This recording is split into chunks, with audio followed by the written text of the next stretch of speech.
Hello, and thank you for joining today's webinar. I'm Lucy Hodes, Senior Vice President of Media and Communications for CCA, and I hope everyone is healthy and safe. I will be your moderator for today's webinar, OpenRAN, The Way Forward, sponsored by Mavenir. It's the second installment of our Wednesday webinar series, and we're very glad to have companies like Mavenir participating to deliver content to you, no matter where you may be working these days. Mavenir is a CCA member and a sponsor of our events, and we're excited to have them join us. Our presenter today is John Baker. John is the Senior Vice President of Business Development at Mavenir, where he leads the 5G team. He's at the forefront of the company's drive to change operator views on wireless infrastructure deployment, promoting a software-focused approach to innovation with no ties to supporting the legacy hardware. He has over 2 decades of hands-on operational experience, having held senior positions at Spirit Communications, CommScope, Nokia, and Pacific Bell Mobile Services.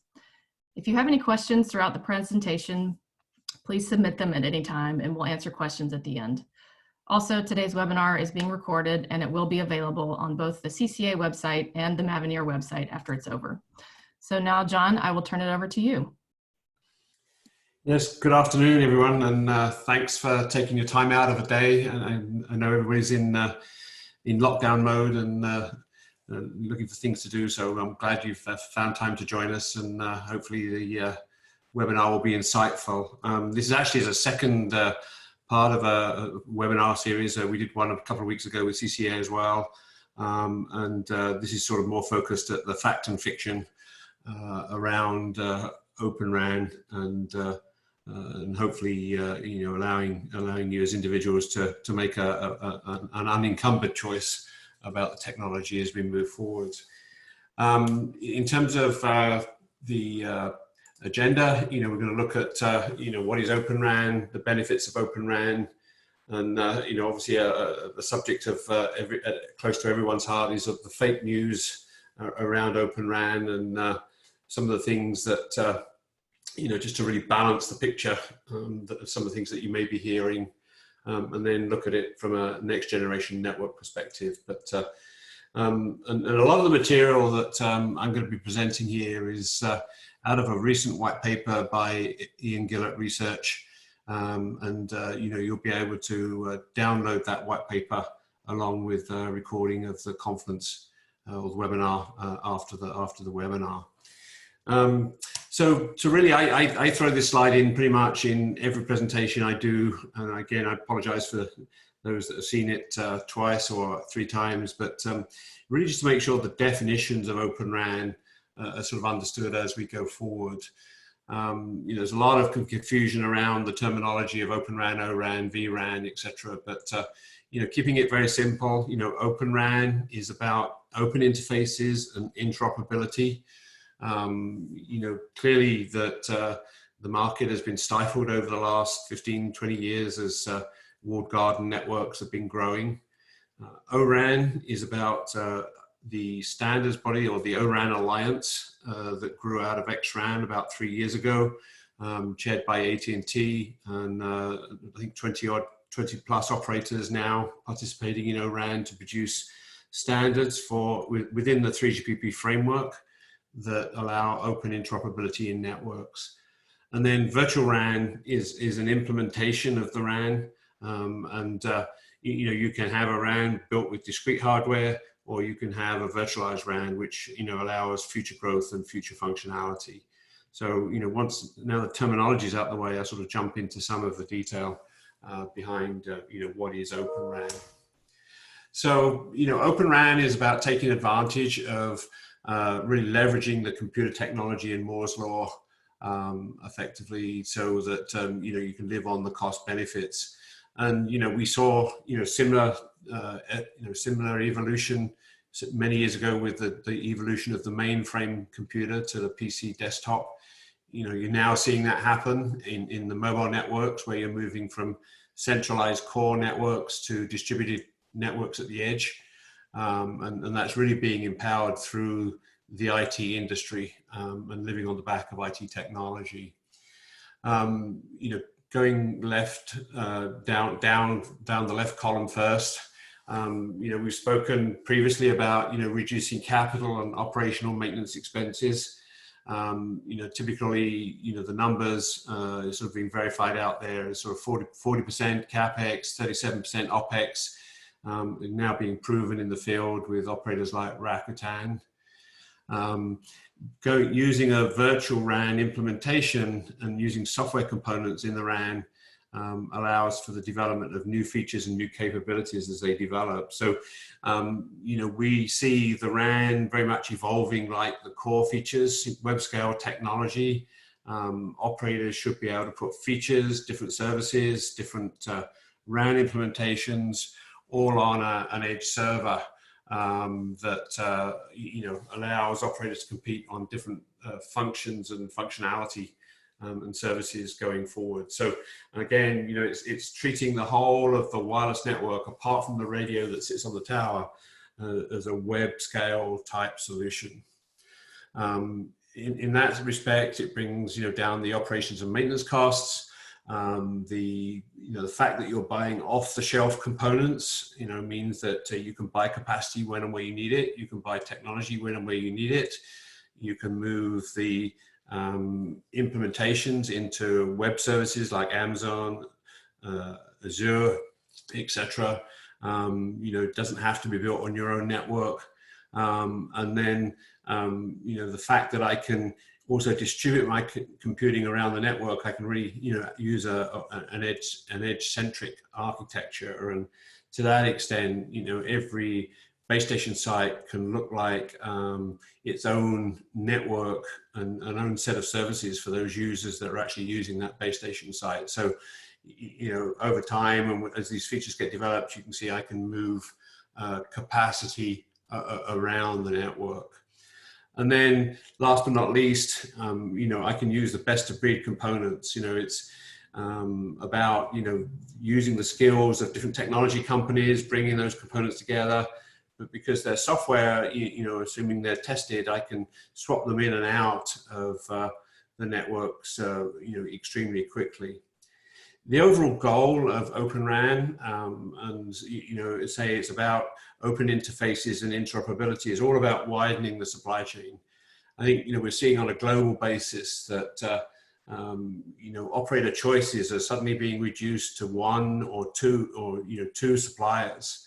So, the choice of technology, the choice of technology roadmap, the choice of features is all being constrained essentially by two major vendors. And, this is obviously causing concern. We're seeing a lot of that going on with the China supply chain, etc. as well. But, with OpenRAN, the goal is about, say, widening the supply chain and ensuring that, you have interoperability and varied forms of supply. So, I've touched on some of the benefits in that last slide, but, lower cost, both CapEx, OpEx, deployment times, because, from the networks that we've deployed as Mavenir and others, we're seeing a very fast deployment times in terms of, 8 minutes has been quoted with Rakuten, for instance, of turning up a site. We've seen the same. You're looking at a radio on a tower, and then everything else being IT based. So, I can scale up my virtual instances extremely quickly and implement the network in terms of the virtual functions. This is allowing, multiple vendors to participate in that network, avoiding vendor lock-in, and from a scale perspective, because, it's software, it's virtual, I can scale up the network where I need it. I can move my licenses around the network, and I can tear down capacity. I can also get the ability to there's a term that they call pooling gain. The more functionality that I put within a local data center or, centralizing it, I also get the benefits of moving my licenses, moving my compute capacity around the network. So very different to, hardware-based networks where, once you plant it in the ground, it sits there until it dies. With OpenRAN, virtual RAN technology, you can scale up, you can scale down, and I can turn it off. I can move it. I can move, because I'm running on x86 hardware, I can move the hardware around from different data centers, etc. And I can live on the back of other third-party investments.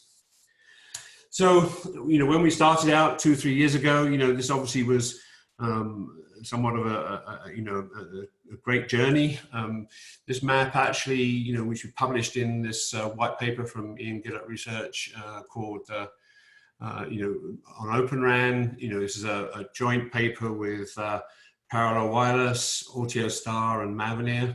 The global coverage of OpenRAN is taking place, and the interesting fact now is that through the operators that have starting to deploy commercially, there's 25% of the operators' population is now covered, potentially could be covered with OpenRAN technology. So, message is, it's not, this is not a boat, a pipe dream. This is not a technology exercise anymore now. It's about deployment and gaining market traction. And I think, we also saw an AutoStar release today about India and Mavenir in terms of India. So, we're all making good progress in major markets with major tier 1 operators. So, the momentum is there, and I think, it's about building trust with the service operators, etc., in terms of key performance parameters and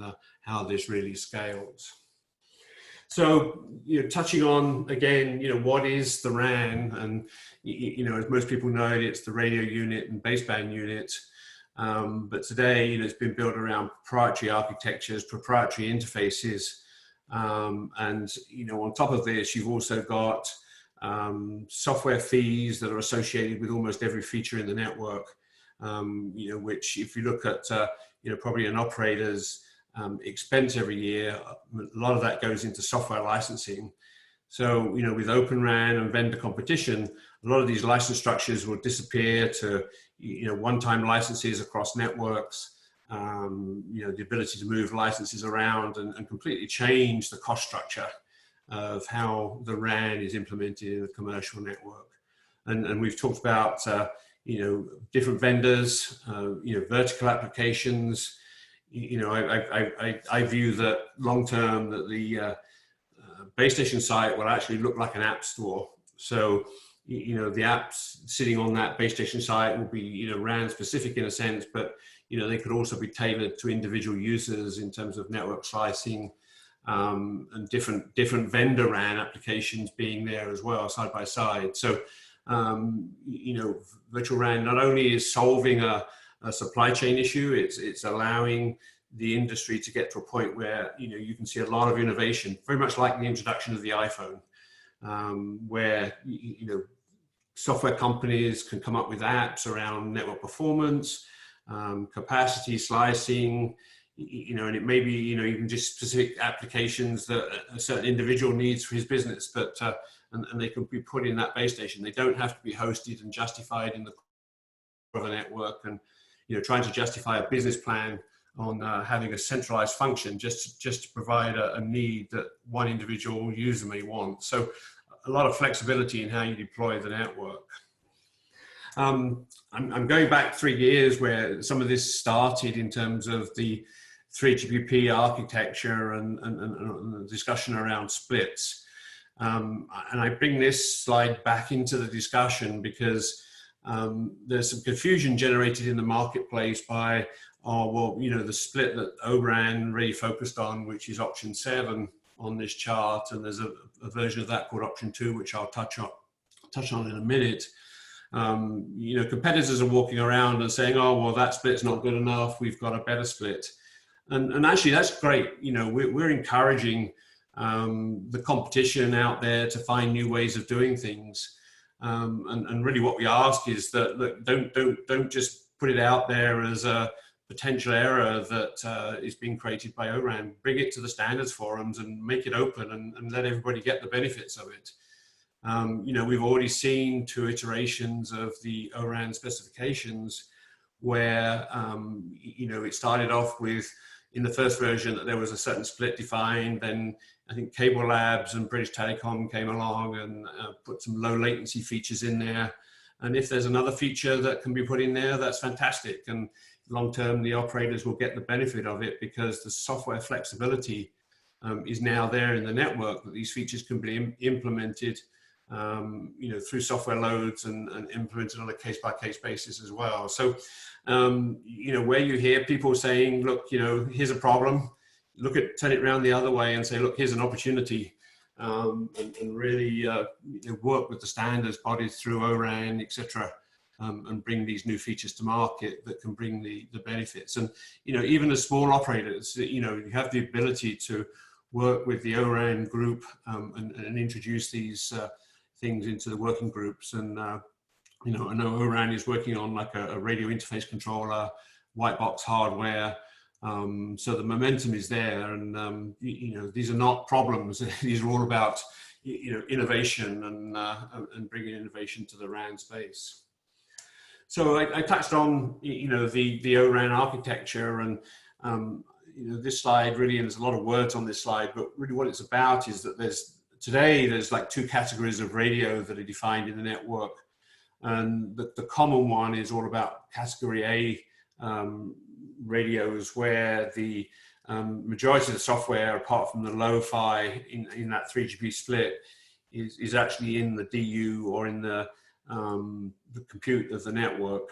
And that really was focused on, because it was really focused on getting maximal software into the radio, into the software part of the network, and minimum software in the radio, which is allowing for efficiencies in bandwidth. Probably a quarter of the bandwidth is needed for that type of a split, and bandwidth being proportional to the end user data rate. So you're looking at IP connectivity, low data rates based on user data rates, and the ability to use IP transport systems to bring all this into play.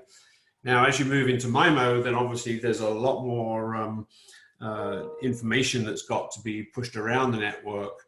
So then there's category B modes of operation, which allow MIMO technology to be used, which pushes more software effectively into the antenna or into the radio. But all of these are accommodated for in the specification. So from a vendor perspective, it really is more about turning on those software features, improving those software features. And some of the discussion that's been around by certain vendors is, well, actually 7.3 is better from a bandwidth perspective. And yes, that's correct. 7.3 may be better, but let's bring those features into the standards organizations, and let everybody get the benefit of them, rather than trying to make anything proprietary going forward. Because we've seen that the proprietary world has strangled the marketplace, strangled profitability of all the operators, and now the operators are looking for a way out to become profitable, and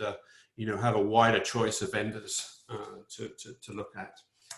So, in summary, you're looking at the virtual RAN architecture of being, an RU on the tower, distributed unit in a data center or a local data center. The DU maybe at the cell tower, depending on whether there's satellite backhaul or some other form of low bitrate backhaul.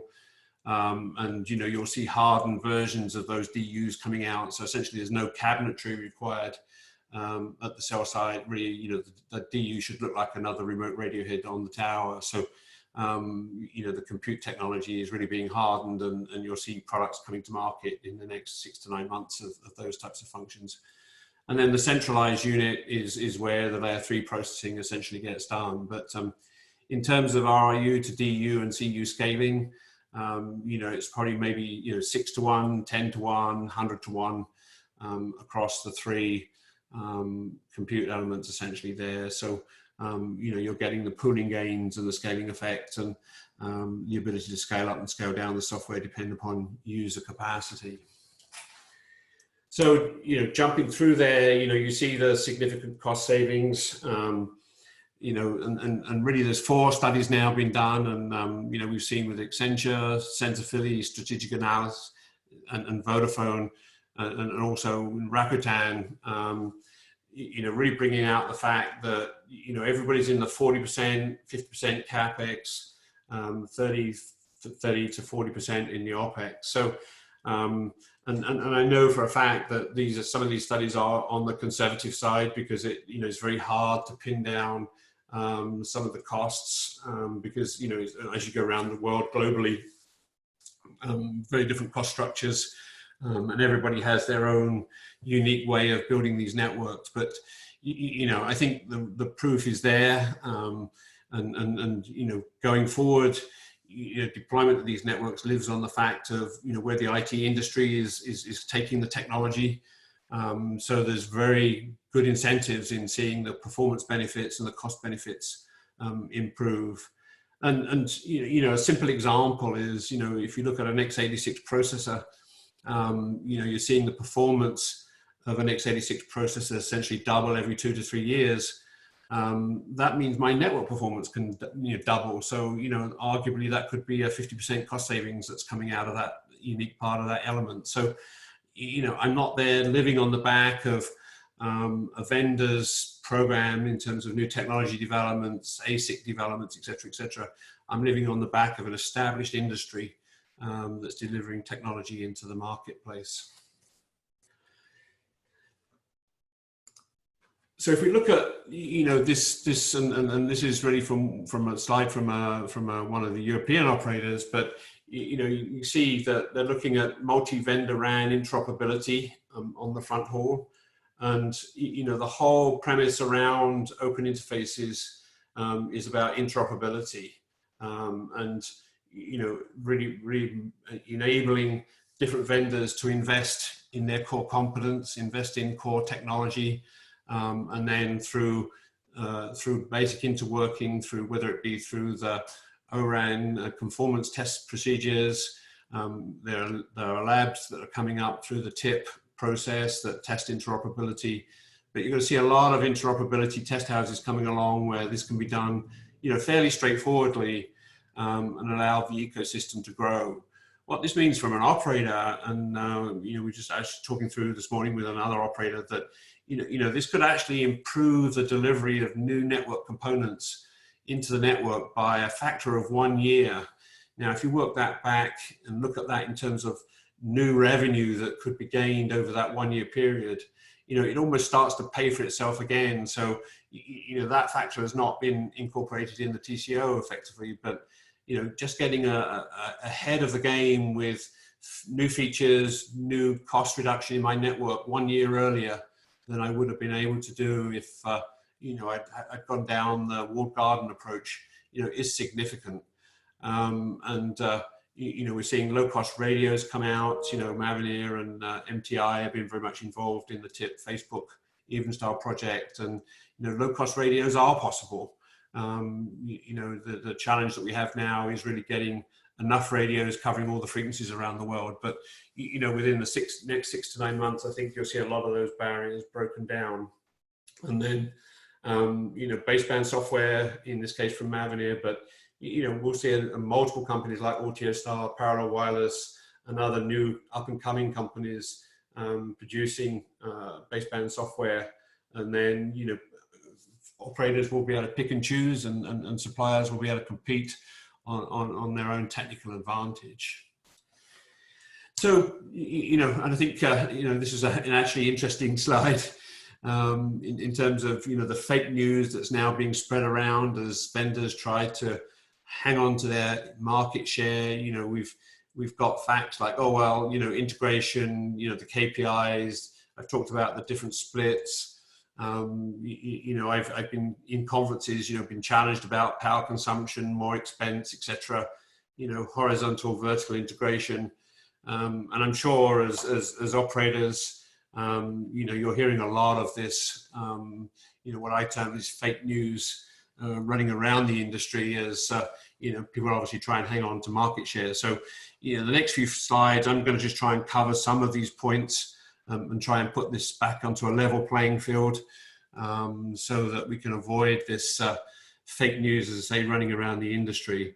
And as the industry facts are now starting to be proven, obviously a lot of this will, a lot of this fake news is going to be shot down by proof and reality. So, and we've seen contradiction even amongst the vendors where they'll say one thing in one country and then, they'll be proving it differently in another country. So, that's the power of the internet, as they say. That it's very easy to validate these facts.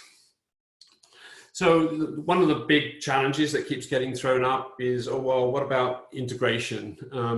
Today, you can go to one of the big vendors and you can get end-to-end integration from those companies. But in reality, it's no different from having, they use small vendors to do their integration. They have teams that manage it.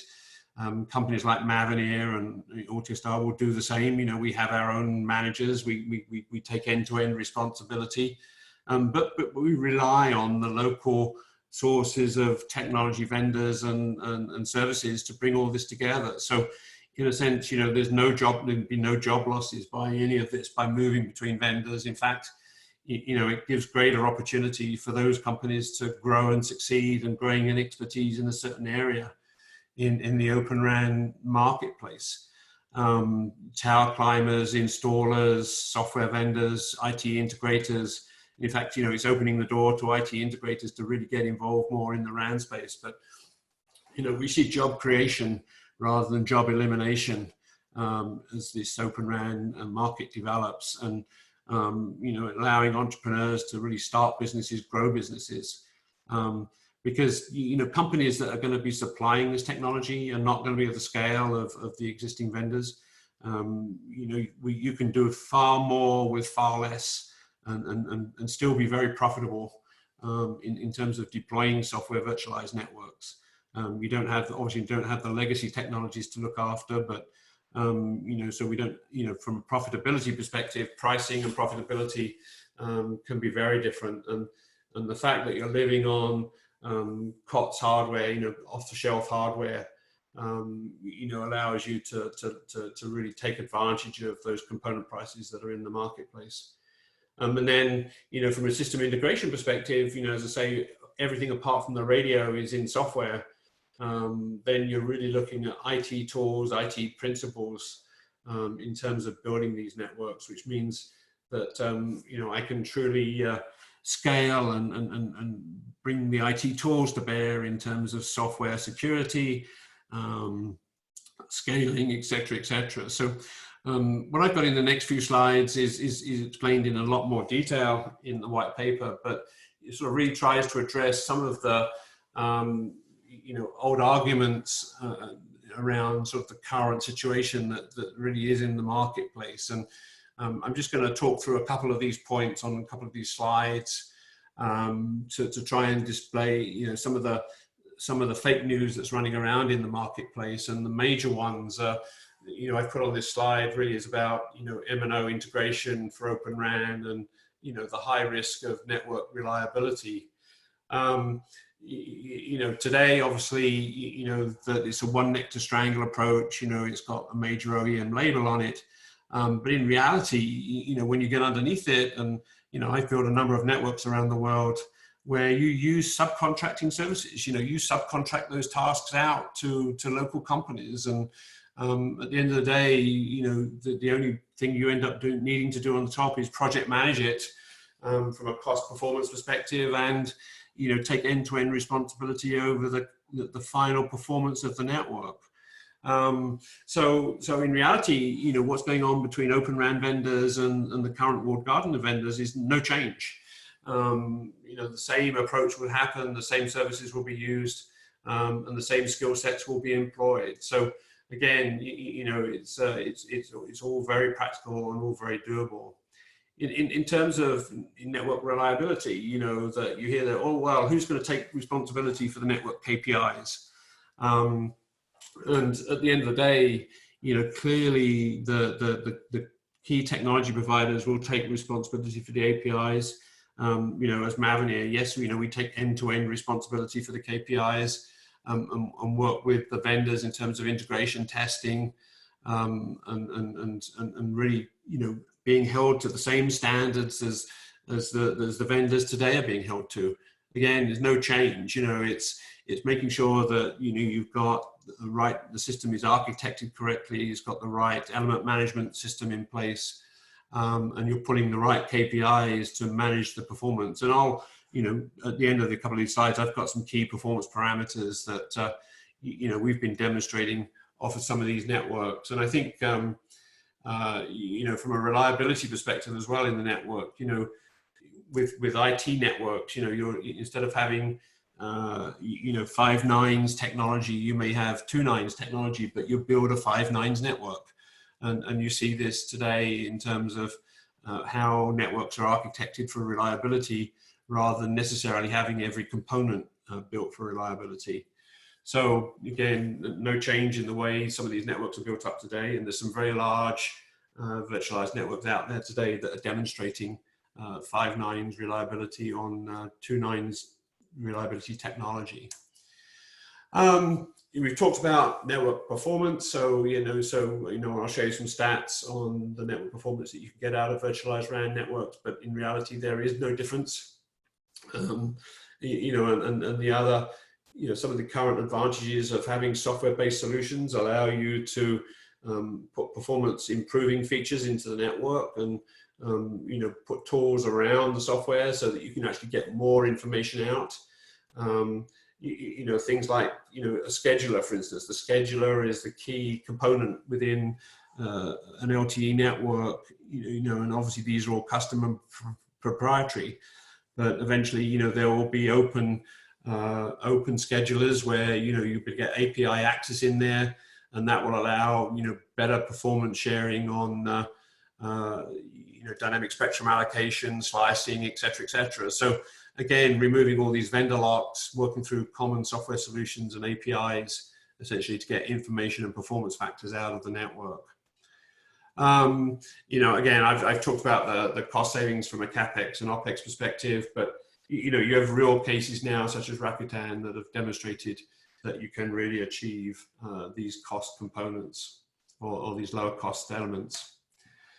I've talked about system integration, and obviously this is a big fear with some of the big MNOs that, they're running very lean, and the fact that they're running lean is because they've had to fund old legacy business models. What you're seeing going on around the world is job losses in the operators, as they've had to shed people to continue to buy equipment to put into their network and pay off some of these old maintenance models and software licensing models. With OpenRAN, it should be the other way around. The operators should be, increasing their skill base to develop features, develop technology to put into their networks. And this is across the network, from the core to the RAN. Benefiting from, the fact that they can now start to compete again, that they're not having the same technology roadmap. They're not having the same feature set as everybody around. They can develop their own features and have their own staff do that.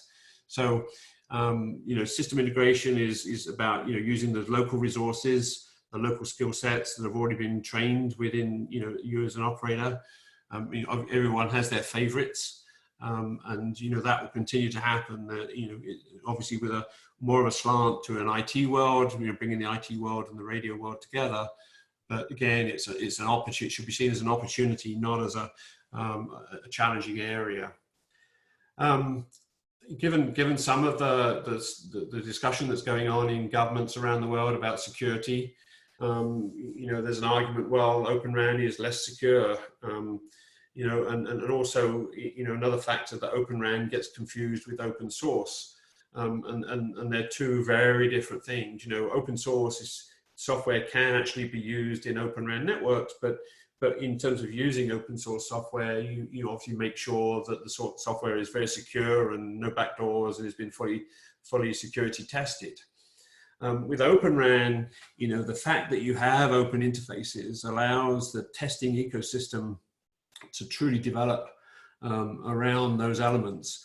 Today, with the walled garden systems that you have out there, then the only way to know if anything's going on is you rely on that vendor to basically do the testing and expose some of the interfaces, etc. But from an operator perspective, it's very hard to see with some of these protocols what's actually going on. You could have a virus or a backdoor in any of the elements and not know about it, because there's no way for any independent third party to put an eye over it. And from an operator perspective, it also becomes difficult in terms of specifying the tests that those elements need in terms of security checking, etc.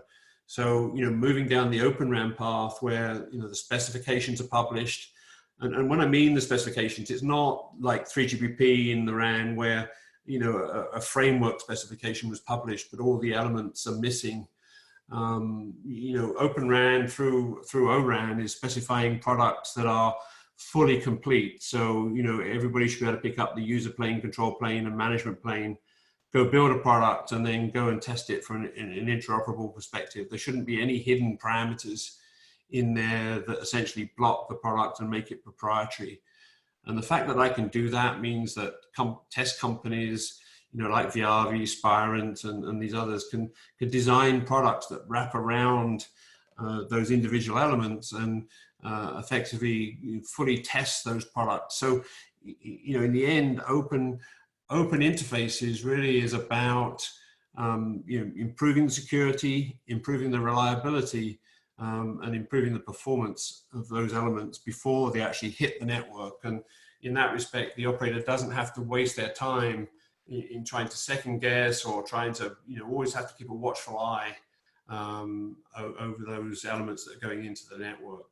And then going forward, we have the avoidance of the situation that's gone on with the Huawei ZTE situation in the US, where the only way to solve a potential security problem, if there is one there, is to rip all those vendors' elements out. Whereas in reality, if those have been open interface products, if there was an offending product in there, you could find it. But also, if there was an offending product, you could replace it, with one from another supplier, but leave all the other elements alone. So, this is avoiding costly mistakes for the future as well. People have talked about the ecosystem not developed. Well, the ecosystem is developing very, very fast. You've got a large number of suppliers that have been supplying the conventional technology, but the Intels, the Xilinxes, MTIs, NECs, Qualcomm, etc. Everybody is out there and is part of this ecosystem with their technology in some way, building this ecosystem. So, again, with a company like Mavenir, you don't have to be totally vertically integrated to bring OpenRAN to the market.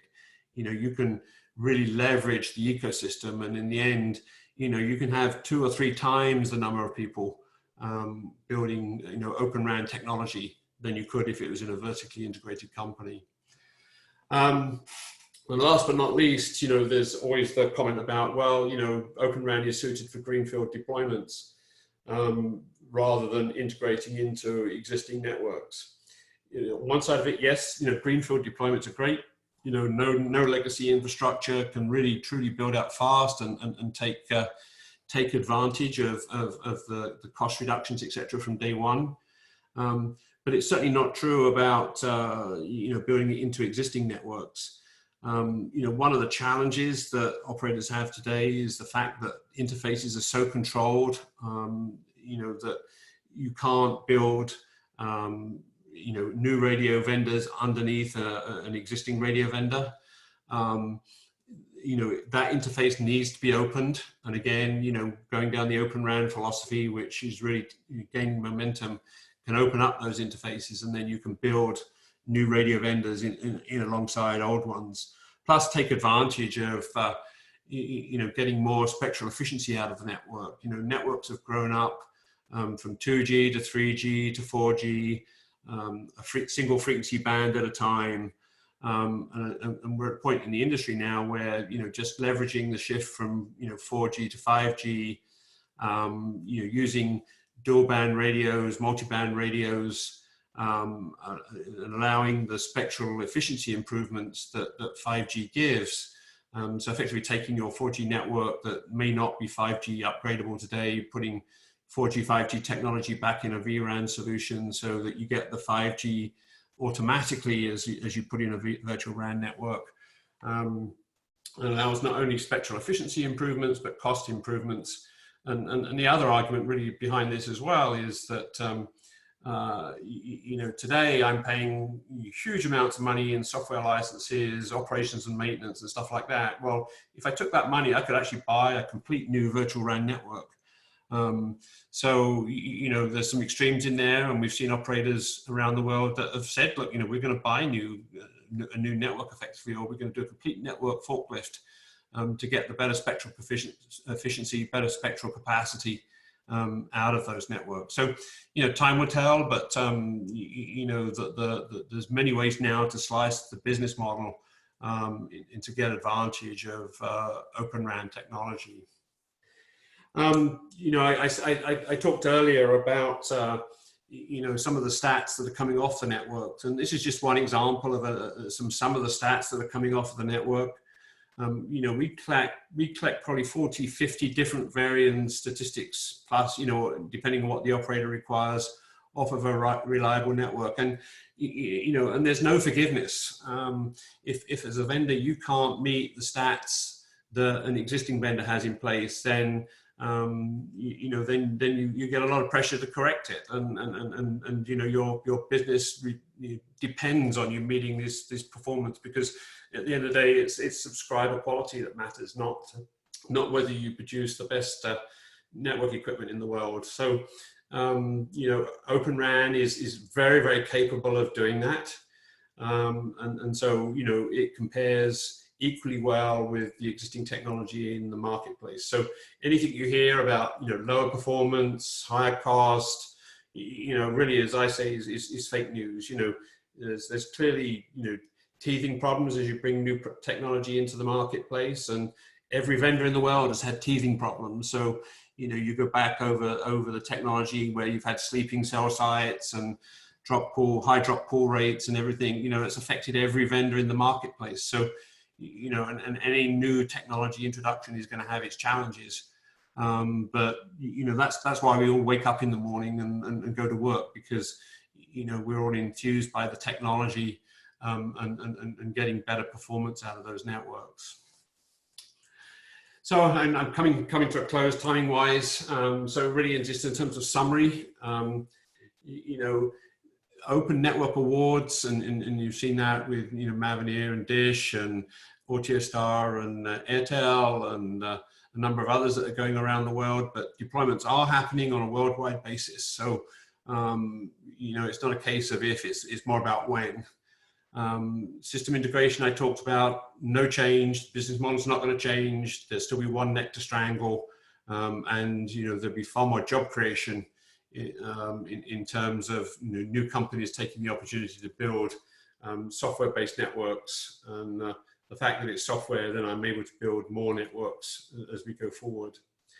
Open standards and interfaces are achievable. I think ORAN has made a terrific gains in the marketplace to bring in open interfaces there. I think we have to encourage 3GPP to effectively produce open interfaces that are interoperable, and that includes defining all of the products. Rather rushing ahead and trying to produce a new technology every year. Maybe a one-time spin of 3GPP is to look at making sure that interfaces are open interfaces are achievable, and they are interoperable with different manufacturers. So that's there's some room for improvement in the standardization process, but hopefully what's going on in ORAN will get taken back into 3GPP, and everybody will get the benefit. So the OpenRAN ecosystem, it exists, and it's going to continue to grow, and we're seeing that on a daily basis with chipset companies, small cell vendors, macro radio vendors, all now finally getting back into business. I had one radio vendor tell me, they shut down their radio business 3 years ago because they couldn't make any money, and for the first time with OpenRAN, they basically reinvigorated that business and injecting cash. So we're going to see this OpenRAN ecosystem continue to grow. I know I say this time and time again, that OpenRAN is not a revolution. In fact, it's cleaning up some some badly made decisions, that were made 10, 15 years ago. But in that respect, needs carrier adoption, and carriers can sort this problem out very quickly by ensuring that they're following an OpenRAN process with open interfaces and interoperability. And then, the benefits as well is that, as we move into the 5G world, and discussion started around 6G, but, really the moving of the core network to the edge, so essentially every cell site can become a network of its own, solving some of the latency issues, solving some of the offload issues and bandwidth issues. But, so in summary, the industry is in significant transformation. This is the first time in the last 2 years that I've seen significant shift in the industry away from walled garden approaches, and investments being made, and operators really getting to grips with what OpenRAN really is. But last but not least, a message I would leave today is just beware of the fake news and the misinformation that you're going to be hearing from companies that really want to hold on to the past. And we've seen that in every industry, as every industry has evolved over time.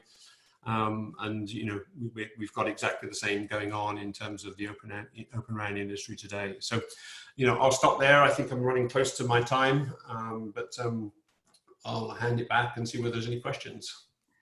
Great, thank you, John. Yes, we have hit the 45-minute mark, and if you have a few minutes, we do have a couple of questions. If you don't mind sticking around for a couple of minutes, if the audience would like to. Yep.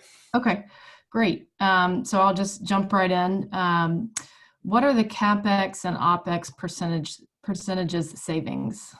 Yeah, so I think as I say earlier, the CapEx wise, you're looking at about a 40% CapEx, and I believe that's a very, very pessimistic number. But Rakuten is really standing behind that number on a CapEx side. OpEx is roughly around 37%, but again, it just depends on how the network is architected and rolled out. Okay, gret. Thank you. The next question, what are the advantages of OpenRAN over vRAN and cRAN? Yeah, so OpenRAN is actually not a technology, so let's be very clear about that. OpenRAN is about open interfaces and interoperability. And if anybody tells you that they have OpenRAN when they have their own version of software running on their own version of hardware, then it's clearly a misstatement. OpenRAN can be made with cRAN technology. So cRAN is effectively taking the baseband processing off of the cell site and putting it in a data center, but still running with dark fiber effectively between those elements. But it's still got custom hardware effectively involved in there. Virtual RAN is actually taking that custom hardware and turning it into software. So you're seeing the benefits of virtual RAN. Because it's software, I can do simple upgrades, but I can do feature upgrades, I can do pooling, I can have a common scheduler, all of those things that you cannot do with a hardware version of it. So I think the list of advantages of virtual RAN are now starting to prove themselves, but I think the vision is there that the virtual RAN will have a lot more features and functionality long term than you'll ever see out of a cRAN stroke DRAN solution. Great, thank you. What are the enablers and blockers to make OpenRAN successful, and what role does a regulator have? Yeah, I think I've been involved in a lot of government discussions in the last months, and there's actually very little regulation that needs to take place. In fact, none. This is all about procurement process and supply chain processes. OpenRAN is about open interfaces. And OpenRAN could be solved today if the operators turn around and said, look, I'm not going to buy any equipment without you giving me the interfaces and allowing that product to be built by a third party. So that there's sources of supply for that same product that sits in that network. And then you can got suppliers can compete on price and technology, etc., for that element in the network. So that's what really is OpenRAN is about. It doesn't need to be regulated. It needs to be committed to in terms of a strategy and philosophy by the operators that are buying those elements in the network. And given what we're seeing around the rip and replace that's going on, if OpenRAN had been the philosophy there that the specifications from the suppliers have been available, that somebody else could go repeat and build the product, we wouldn't be needing to spend so much money on a rip and replace as we are doing today. Great, thank you. Probably one more question, I think, then is probably. Okay, great. Well, so the last question, can you clarify how to handle the components such as RRU that cannot be virtualized? Yeah, I think, the long-term dream is that eventually you'll have a software, true software radio at the top of the tower, but I think, that won't happen in my lifetime. So in that sense, that you're going to see multiple vendors coming along with radios.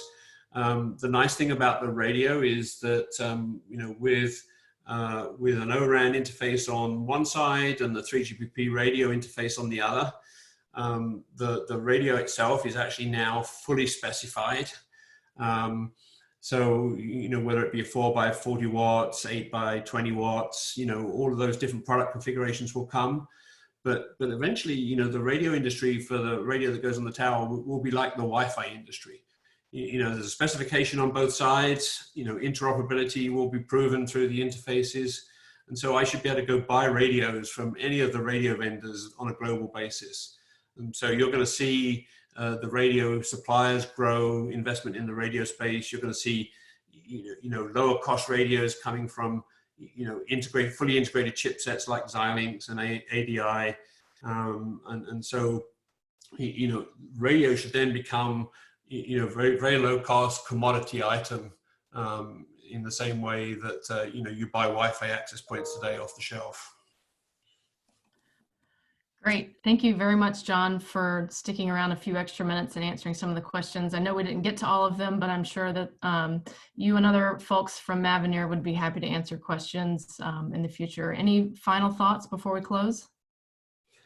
No, that's great. I think, as I say, you grab the white paper that Ian Gillett's research organization just put, that'll be on the website, and say any questions, please feel free to email me. And obviously I'm very active on LinkedIn, so link up with me on LinkedIn, and happy to share thoughts and ideas. Great. Thank you again very much. And thank you to Mavenir for sponsoring today, and hope everyone has a great day. Thank you.